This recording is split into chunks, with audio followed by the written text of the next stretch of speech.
So, the other day I took 2 ethics tests, a biology quiz, and submitted a paper all about the science behind mummies just so I could be free to film this morning. We love a queen who plans. Yep, that's me. But that is not the reason you clicked on this video to hear how ethical I am, although I am super ethical. You're here to hear about the mid-year book freak out tag, where we discuss how exciting and stressful our reading goals are, the best and worst books of the year, and also just talk in general how our reading life is going. So without further ado, I think we should just jump on into the questions. So this tag jumps right into it, asking what your favorite book of the year is. And I know objectively that would be The 7 Husbands of Evelyn Hugo, just based on the reading experience, the character development, the story, the plot, and all that jazz, and blah blah blah. But in my heart, that's not true, because in my heart of hearts, my favorite book of the year has to go to The Raven Boys by Maggie Stiefvater. I don't know if you're new here or you haven't heard me talk about it, but this is literally my new favorite series that I've read this year. I can't stop thinking about it, analyzing it, and all those English major things that you do when you love a book. If you don't know, The Raven Boys is about this group of boys who are trying to find a dead Welsh king so that they can be granted a favor. And that's kind of all I want to tell you because it's really good and I want you to read it. So, moving right along.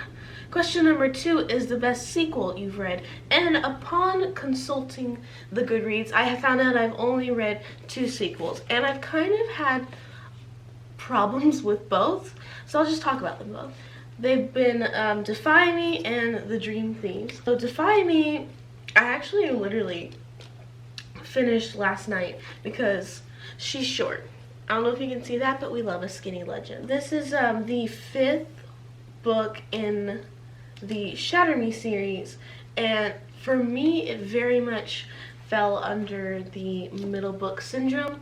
Like, there was just a lot of setup, I felt, for the final one, but this one just kind of felt like a really long novella, I guess. And then the next one is The Dream Thieves. Here's my really weird metaphor why I didn't really enjoy The Dream Thieves as much as other people. So imagine you're playing Monopoly. It's family game night and you are a young sprout and it's your first time playing Monopoly, and you buy a property. You love it. People are stepping on it time and time again, so you put a hotel on it. That's like the Raven Boys. But the Dream Thieves, instead of expanding your empire and putting hotels on different properties to ensure that you make more money, you put another hotel on the same property. That's like the Dream Thieves. It kind of just expanded what we already knew without furthering anything. I still loved it. I love me some Ronin, but also Blue Lily Blue was better. Whoa. I'm just gonna say it. So, question number 3 is a new release that you still need to read. And I think this has to go to With the Fire on High, because I loved the Poet-X. It was one of my favorite books of last year. And I just don't know why I haven't picked this up. It's got glowing reviews. Everybody seems to love it. So, I have no explanation. Question number 4 is your most anticipated read for the latter half of the year. And to get the basic answers out of the way, we have like Ninth House and Erin Morgenstein's new book. But I'm also really excited for Call Down the Hawk, obviously. Another Maggie Stiefvater book. Is anyone surprised? I don't think so. Question number 5 has been your biggest disappointment.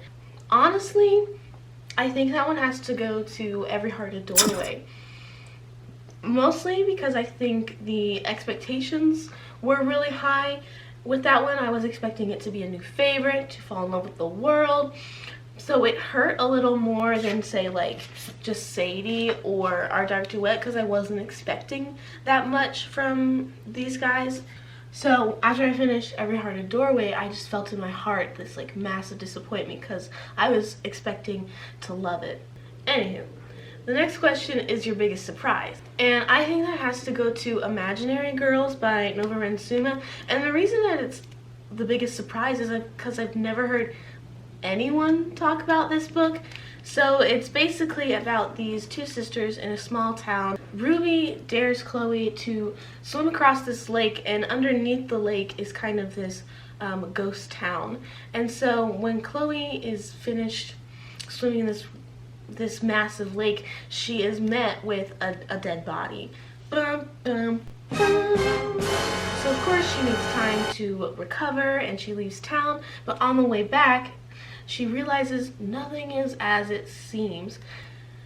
The only way that I can kind of describe it is like reading a Twilight Zone episode. Like, you kind of just have to go with it. But for me, as a reader who reads a lot, this book surprised me, and that doesn't happen a lot. So it was the biggest surprise. And I would recommend it if that's something you're into. Question number 7 is your newest favorite author, and I think that has to go to Nova Suma. If you don't know, I read A Room Away from the Wolves last year and completely fell in love with it. It was everything I've ever wanted in a magical realism book. And after doing some research, Nova Suma was actually the mentor to Emily X. Sarpan, who wrote The Astonishing Color of After. So if that's kind of something that's up your alley and you liked that book, I would recommend Nova Suma because she's low-key better. Question number 8 is your newest favorite fictional crush. And hold on, I have a dilemma. I was originally gonna say Gansey from the Raven Boys, but upon deliberation and truly thinking if we would work out, I honestly can say I don't think we would work out. I think we are too similar. I still love the guy, he's my everything, but also I don't think we could date. After deliberating for quite some time about Gansey, I had a flashback of romantic feelings for another fictional character that I'm going to talk about right now, and that is Davis from Turtles All the Way Down. There's a certain scene that really sold me on Davis. It's when Aza and Davis are kissing, and in the middle of their kisses, he's just spouting love poems in between, like, breaths, and I was like, ah! That is the soft boy energy that I'm looking for. Question number 9 is your newest favorite character, and I think I'm gonna have 2 answers for this because I'm not like other girls. So those are Eleanor from Sense and Sensibility and Doreen from The Unbeatable Squirrel Girl. So the reason I love these 2 characters is Eleanor, I see myself in her in putting others first and kind of pushing down other emotions to make sure that others can get what they want and deserve. And then I see myself in Doreen for kind of being, I guess, overly optimistic. Kind of that can be my downfall, is I just try to see the good in people all the time. So if you put these 2 characters together, you get me.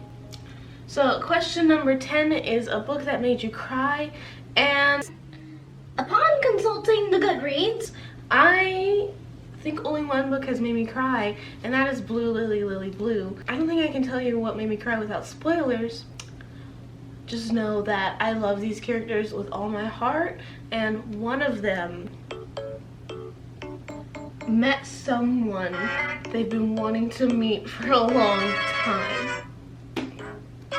Question number 11 is a book that made you happy, and I literally finished this last night, so I'm happy I can talk about it right now, and that is The Green Glass House by Kate Milford. It's about this guy named Milo whose family owns an inn, and it's hosting all of these smugglers and thieves, and so it's Milo and some of his friends trying to unravel this mystery. I think if you're trying to get your kid into mystery, like, I love Agatha Christie now, so this would have been perfect for me as a middle schooler. And along with that, I think it talks about adoption and being an orphan kid really well. Milo is adopted. It's not his entire personality, it's an aspect of him, but there's this thing that's talked about, I think it's called orphan magic.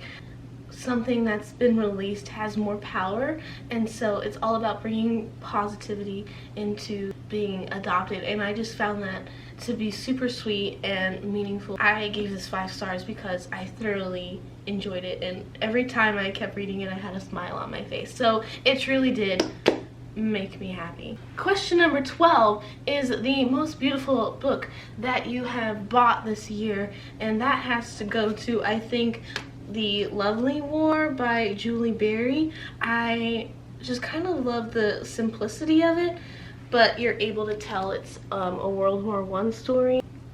Ooh, let's have a moment. Ooh, I am Aphrodite. I could never. We all know I'm a child of Athena. Question number 13 is, what book do you need to finish before the end of the year? And I don't know about you, should we do a montage? I don't know, should we do a montage? I like low-key think we should do a montage. What do you think? Okay, fine, we can do a montage.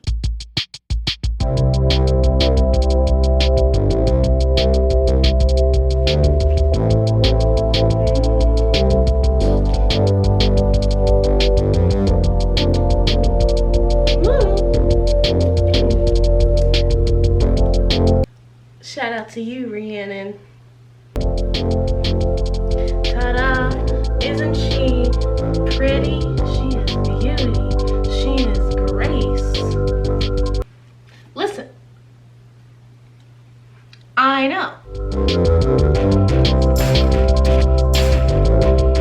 But I think the one that holds the most, like, oh my gosh, you haven't read that book, has to go to Bridge of Clay by Marcus Zuzak. If you don't know, The Book Thief is probably my favorite book. So when Marcus Zuzak was releasing another book, got it the day of release, it's been on my shelf ever since, and he's coming on tour in October, so I have to read it. Also, I love Marcus Zuzak. I literally don't know what's been holding me back, so I think I'm just super nervous.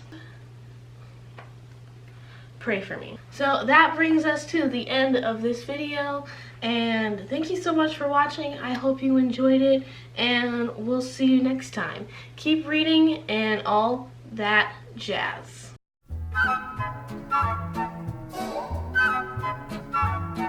But that is not the reason you clicked on this video to hear you are here to hear about blah, blah, blah, blah. So question number, wait.